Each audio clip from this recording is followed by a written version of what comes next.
Bara berasal dari sebuah desa kecil di Mojokerto, Jawa Timur. Kini, di usianya yang sudah 50 tahun, ia masih ingat dengan jelas sebuah pengalaman yang terjadi ketika ia duduk di bangku kelas 1 SMP pada tahun 1988. Pengalaman ini begitu berkesan, bahkan hingga sekarang, angkatan sebayanya di desa masih sering membicarakannya. Pada masa itu, desanya masih sangat terpencil, tidak ada listrik, dan kehidupan malam di desa diterangi oleh lampu minyak, atau yang biasa disebut lampu templok. Keluarga Bara mengelola sebuah warung kecil di depan rumahnya, yang menjual nasi, kopi, serta jajanan untuk warga sekitar. Karena letaknya strategis dan merupakan satu-satunya warung di desa, warung ini sering menjadi tempat berkumpulnya warga setelah pulang dari ladang. Mereka mampir untuk sekadar menikmati secangkir kopi sambil bercengkrama. Tidak jauh dari desa, sekitar 3 km ke arah Kabupaten Gresik, terdapat sebuah punden yang sangat keramat. Di sana tumbuh pohon kepuh besar, yang menurut kepercayaan warga sering dihuni oleh makhluk tak kasat mata, seperti genderuwo. Pohon kepuh ini yang sering ditemukan di dekat pemakaman dikenal angker. Warga percaya bahwa punden tersebut memiliki energi mistis yang kuat. Oleh sebab itu, setiap sore, anak-anak dilarang bermain di dekat sana, apalagi saat senja mulai turun.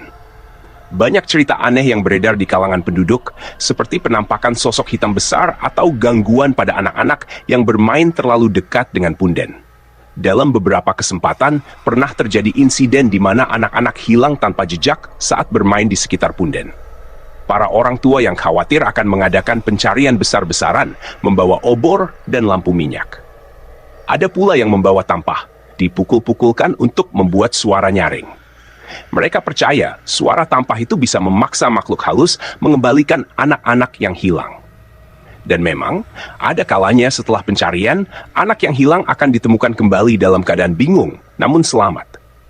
Salah satu kisah yang paling diingat oleh Bara adalah tentang seorang nenek tua bernama Mbah Ngateni. Mbah Ngateni tinggal di desa sebelah yang masuk wilayah Gresik, sekitar 3 km dari desanya Bara. Setiap hari, Mbah Ngateni akan datang ke desa Bara untuk kulakan, terutama tahu dan jajanan. Di desanya Bara, memang ada penggorengan tahu yang terkenal, dan Mbah Ngateni selalu membeli dari sana untuk dijual kembali di lapak kecil miliknya di rumah. Mbah Ngateni dikenal sebagai wanita tua yang hidup sederhana, tinggal bersama satu cucu laki-lakinya yang seumuran dengan Bara. Meski begitu, keberadaan Mbah Ngateni juga sering dikaitkan dengan cerita-cerita mistis di desa. Banyak yang beranggapan bahwa Mbah Ngateni punya hubungan misterius dengan punden dan pohon kepuh yang keramat itu. Setiap kali ia lewat di jalan setapak dekat punden, warga akan menunduk hormat. Sebagian karena rasa hormat, sebagian lagi karena rasa takut akan sesuatu yang tidak mereka pahami sepenuhnya. Hilangnya Mbah Ngateni jelas membuat cucunya Wandi dan seluruh warga desa panik. Wandi yang biasanya menjemput Mbah Ngateni di waktu yang sama, mendapati dirinya semakin cemas karena Mbah Ngateni tidak kunjung pulang. Dengan latar belakang desa yang terpencil, punden yang angker, dan kisah masyarakat yang masih kuat mempercayai kekuatan mistis, suasana menjadi semakin mencekam. Ditambah dengan kepanikan Wandi, pencarian yang dilakukan oleh warga dan Bapak Bara semakin menunjukkan bahwa ada sesuatu yang tidak beres. Kejadian ini mulai membawa pembaca pada pertanyaan. Apa yang sebenarnya terjadi pada Mbah Ngateni? Apakah ada kaitannya dengan tempat-tempat yang dianggap keramat, atau mungkin ada hal lain yang lebih gelap? Ceritanya menimbulkan perasaan tidak nyaman, seolah-olah ada kekuatan yang lebih besar di luar pemahaman manusia yang sedang bermain di balik kejadian ini. Setelah hilangnya Mbah Ngateni, akhirnya beliau ditemukan dalam keadaan yang sangat mengenaskan. Tubuh penuh dengan luka dan memar. Ini jelas menambah kengerian, terutama dengan adanya luka cakaran yang misterius. Warga desa yang sudah mulai panik dan putus asa akhirnya menemukan Mbah Ngateni di keadaan yang sangat parah, menambah rasa penasaran mengenai apa yang sebenarnya terjadi. Ketika Mbah Ngateni mulai bisa berbicara, meskipun dengan terpatah-patah, detail kejadian yang dialaminya semakin membuka misteri. Fakta bahwa beliau dihentikan oleh 2 anak kecil di dekat punden menjadi petunjuk yang sangat mengganggu. Di budaya desa, punden seringkali dianggap tempat yang keramat atau angker. Dan interaksi dengan anak kecil yang misterius di tempat seperti itu sering dihubungkan dengan fenomena gaib. Cerita ini mulai mengarah pada campur tangan dunia lain, terutama dengan adanya 2 anak kecil yang tiba-tiba muncul dan mungkin memiliki keterkaitan dengan makhluk halus. Kita bisa merasakan ketegangan yang semakin meningkat saat Mbah Ngateni mencoba menceritakan pengalamannya. Ini membawa cerita pada puncak misteri yang lebih dalam. Apakah yang sebenarnya terjadi di punden tersebut? Apakah anak kecil itu sosok manusia biasa atau sesuatu yang lebih berbahaya? Dua anak kecil yang tampak biasa, namun memiliki ciri-ciri yang menyeramkan, seperti gigi runcing dan kuku panjang, seakan menjadi simbol dari dunia lain yang bersembunyi di balik kehidupan sehari-hari. Keterlibatan mereka dalam insiden ini semakin menambah elemen supernatural dan memberi rasa ketegangan yang kuat. Mbah Ngateni yang awalnya tidak curiga, dengan polosnya mengikuti mereka, menunjukkan betapa mudahnya seseorang terjebak dalam dunia gaib yang tidak terlihat. Ketika ia mulai menyadari ada yang tidak beres, reaksi ketakutannya menciptakan momen yang menegangkan, terutama saat ia dipukul dan dicakar, menggambarkan bagaimana makhluk halus bisa begitu kejam dan tidak terduga. Pergeseran dari kesadaran ke ketidaksadaran menciptakan rasa misteri tentang apa yang sebenarnya terjadi selama waktu hilangnya Mbah Ngateni. Ketika ia terbangun dan berusaha mencari jalan keluar dengan mengikuti cahaya, ini menjadi gambaran tentang harapan yang berjuang melawan kegelapan. Kondisi desa yang penuh dengan kebisingan dan kegalauan setelah Mbah Ngateni ditemukan menciptakan suasana tegang. Spekulasi warga tentang adanya perkampungan gaib di belakang punden, terutama setelah kejadian pembongkaran dan penebangan pohon, menciptakan ketegangan baru di dalam komunitas. Kepercayaan mereka akan danyang dan makhluk halus menjadi semakin nyata, dan pertanyaan yang muncul adalah, apakah Mbah Ngateni akan mengalami dampak lebih lanjut dari pengalamannya?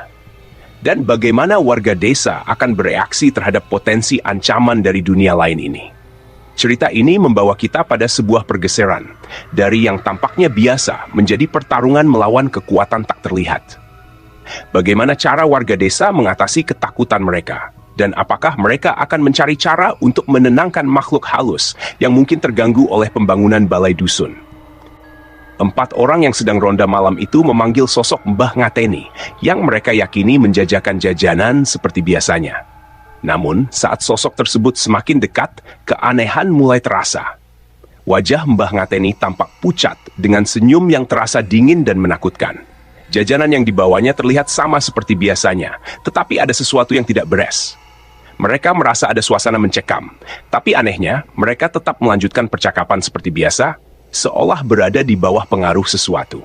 Saat salah satu dari mereka mencoba mengambil tahu goreng dari keranjang, dia tersentak kaget karena merasa tangannya tiba-tiba seperti tertusuk jarum. Ketika dia melihat ke arah tangannya, tak ada luka yang terlihat, tapi rasa sakitnya masih terasa tajam. Sosok Mbah Ngateni hanya tertawa pelan, suaranya terdengar menggema dengan nada seram. Salah satu pria itu bertanya dengan gugup, "Mbah, kok balik lagi? Bukannya sudah?" Namun, kata-katanya terhenti. Mereka semua sadar bahwa Mbah Ngateni sudah meninggal 2 hari lalu. Ketakutan mulai merambat ke tubuh mereka. Namun kaki-kaki mereka terasa berat untuk bergerak. Tiba-tiba, Mbah Ngateni berbicara dengan suara yang bukan miliknya. "Kowe kabeh ora bakal selamat. Sing wes ganggu omahku bakal kena kutukanku. Kalian semua tidak akan selamat. Siapa yang telah mengganggu rumahku akan terkena kutukanku." Setelah berkata begitu, sosok Mbah Ngateni perlahan-lahan memudar, meninggalkan udara dingin dan sunyi yang menakutkan. Mereka berempat akhirnya tersadar dari semacam trance yang membuat mereka sebelumnya tidak bisa bereaksi. Rasa dingin menusuk tulang mulai menggantikan rasa takut, dan salah satu dari mereka akhirnya berani berteriak, "Mbah Ngateni wes mati, Kidu Mbah Ngateni! Mbah Ngateni sudah mati! Ini bukan Mbah Ngateni!" Sejak kejadian itu, satu persatu dari ke-4 orang yang menjaga ronda malam itu mengalami nasib sial. Mulai dari sakit mendadak tanpa sebab, kehilangan kesadaran, hingga akhirnya 2 di antara mereka meninggal secara misterius dalam waktu beberapa minggu. Desa itu pun semakin dihantui rasa takut, karena banyak yang percaya bahwa kutukan Mbah Ngateni masih terus berlangsung, menghantui siapa saja yang terlibat dalam kejadian di belakang punden tersebut. Warga mulai mengadakan ritual dan doa-doa untuk mengusir kutukan itu. Namun rasa takut akan kemarahan makhluk gaib yang menempati punden tetap ada, dan kejadian aneh terus berlanjut selama berbulan-bulan. Kejadian aneh yang menimpa Mbah Ngateni pasca kematiannya terus berlanjut, dan semakin mengguncang warga desa Bara. Warga desa mulai berbisik, saling menceritakan pengalaman menyeramkan mereka, termasuk penampakan sosok Mbah Ngateni yang berkeliling dengan membawa keranjang dan jasad manusia. Satu malam, beberapa warga berkumpul di pos ronda untuk membahas situasi yang menegangkan ini. Di tengah diskusi, seorang pemuda bernama Rudi mengungkapkan bahwa ia juga melihat sosok Mbah Ngateni saat pulang dari ladang. Ia menggambarkan sosok itu dengan jelas, mengenakan kain putih lusuh, matanya tampak kosong, namun penuh dengan rasa marah dan kesedihan. Rudi mengaku terkejut ketika sosok itu menatapnya dan berbisik, "Kalian semua akan merasakan apa yang aku rasakan." Dari malam ke malam, penampakan Mbah Ngateni semakin sering, disertai teriakan-teriakan yang menakutkan, membuat warga desa tak bisa tidur nyenyak. Mereka pun mulai mencari cara untuk menenangkan arwah Mbah Ngateni. Beberapa warga sepakat untuk menggelar ritual adat dan mengundang seorang dukun dari desa tetangga untuk meminta bantuan. Ritual itu dilaksanakan di depan punden, tempat di mana Mbah Ngateni sering beraktivitas sebelum kejadian mengganggu tersebut. Dukun yang diundang mulai membacakan mantra dan membawa sesaji, berharap arwah Mbah Ngateni bisa tenang dan menghentikan teror yang terjadi. Namun, saat proses ritual berlangsung, tiba-tiba angin kencang berhembus dan lampu-lampu mulai berkelap-kelip. Warga merasakan kehadiran sesuatu yang tidak terlihat. Mereka panik dan terpaksa menghentikan ritual tersebut. Setelah ritual gagal, kejadian-kejadian aneh semakin menjadi-jadi. Di pagi hari, saat warga berkumpul untuk berdoa, mereka menemukan jasad Pak Yadi, tukang bangunan yang pertama kali membongkar punden, tergeletak di depan rumahnya, tanpa luka dan penyebab kematian yang jelas. Kematian Pak Yadi membuat warga semakin yakin bahwa sosok Mbah Ngateni yang gentayangan adalah penyebab dari semua ini. Kekhawatiran semakin melanda ketika lebih banyak warga yang mengalami mimpi buruk. Mimpi-mimpi itu seringkali melibatkan sosok Mbah Ngateni dan suara-suara yang memperingatkan mereka akan bencana yang akan datang. Di tengah keresahan itu, Andi, anak berusia 7 tahun yang pernah bermimpi tentang pembunuhan, mengalami hal yang lebih aneh lagi. Suatu malam, Andi terbangun dengan keringat dingin dan wajah pucat, berkata bahwa ia melihat Mbah Ngateni datang kepadanya dan meminta pertolongan untuk menghentikan semua teror ini. Warga desa semakin bingung dan ketakutan. Beberapa mulai mempercayai bahwa ada kekuatan mistis yang lebih besar di balik semua ini. Mereka sepakat untuk mencari seorang kiai, seorang yang dianggap bisa berkomunikasi dengan dunia gaib. Saat kiai datang, ia meminta semua warga berkumpul dan berdoa bersama, mengajak mereka untuk memohon ampunan atas kesalahan-kesalahan mereka yang mungkin membuat arwah Mbah Ngateni tidak tenang. Dalam suasana haru, para warga berdoa dengan sepenuh hati. Suasana mulai tenang, namun belum sepenuhnya lepas dari rasa takut. Malamnya, saat semua orang sudah tidur, suara teriakan Mbah Ngateni terdengar kembali. Warga yang terbangun segera berlari keluar rumah, hanya untuk melihat sosok Mbah Ngateni berdiri di tengah jalan dengan keranjang di tangannya. Namun, kali ini, ia tidak terlihat marah. Sosok itu menatap ke arah warga dengan tatapan penuh harapan. Dalam sekejap, sosok Mbah Ngateni menghilang ke dalam kegelapan malam, meninggalkan pertanyaan besar di hati warga. Apakah arwahnya akhirnya menemukan ketenangan? Atau masih ada misteri lain yang harus dipecahkan?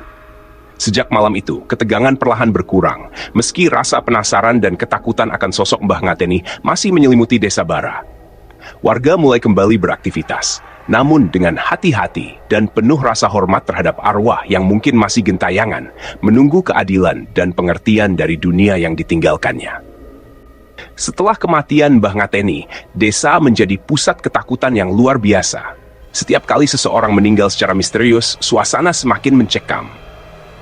8 orang, termasuk Paman Bara yang merupakan kepala dusun, meninggal dengan cara yang sulit dijelaskan.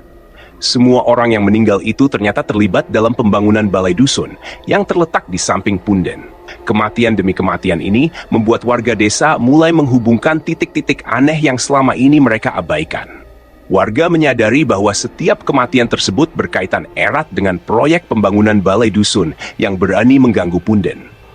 Ketika pohon kepu yang berada di samping punden ditebang, warga mulai percaya bahwa roh-roh penjaga tempat itu murka. Ini diperkuat oleh teror yang dialami warga setelah kematian Mbah Ngateni, terutama penampakan sosoknya yang terlihat menyeret jasad manusia sambil berkeliling desa. Setelah 8 kematian terjadi, warga desa memutuskan untuk menggelar sebuah ritual besar. Karena banyak dari mereka belum memahami agama secara mendalam, mereka mengandalkan tradisi lama untuk menghentikan teror ini. Mereka membuat ritual ruatan desa, sebuah upacara tolak bala yang dilakukan di samping punden. Sesajen dipersembahkan, doa-doa lokal dibacakan, dan warga berharap arwah-arwah yang marah bisa tenang. Selama ritual berlangsung, suasana terasa tegang. Beberapa warga merasakan hembusan angin dingin yang datang tiba-tiba. Namun anehnya, setelah ritual selesai, perlahan-lahan gangguan-gangguan itu mereda. Tidak ada lagi penampakan Mbah Ngateni berkeliling desa. Tidak ada lagi kematian misterius. Seiring berjalannya waktu, warga mulai percaya bahwa Mbah Ngateni sebenarnya difitnah oleh kekuatan jahat yang bersemayam di punden. Mereka yakin bahwa sosok yang menyerupai Mbah Ngateni adalah iblis yang marah karena pohon kepu ditebang dan punden diganggu. Iblis tersebut mencoba menciptakan kekacauan di desa dengan memanipulasi penampakan Mbah Ngateni. Warga yang tahu bagaimana kebaikan Mbah Ngateni semasa hidupnya sulit menerima bahwa sosok yang mereka kenal sebagai orang baik bisa gentayangan. Mbah Ngateni selalu membantu orang miskin, selalu salat tepat waktu, dan banyak warga yang bersaksi bahwa ia adalah sosok yang penuh kasih kepada anak-anak kecil. Akhirnya, kesimpulan warga jelas, sosok yang mereka lihat bukanlah arwah Mbah Ngateni, melainkan iblis yang mencoba memecah belah dan menakut-nakuti desa.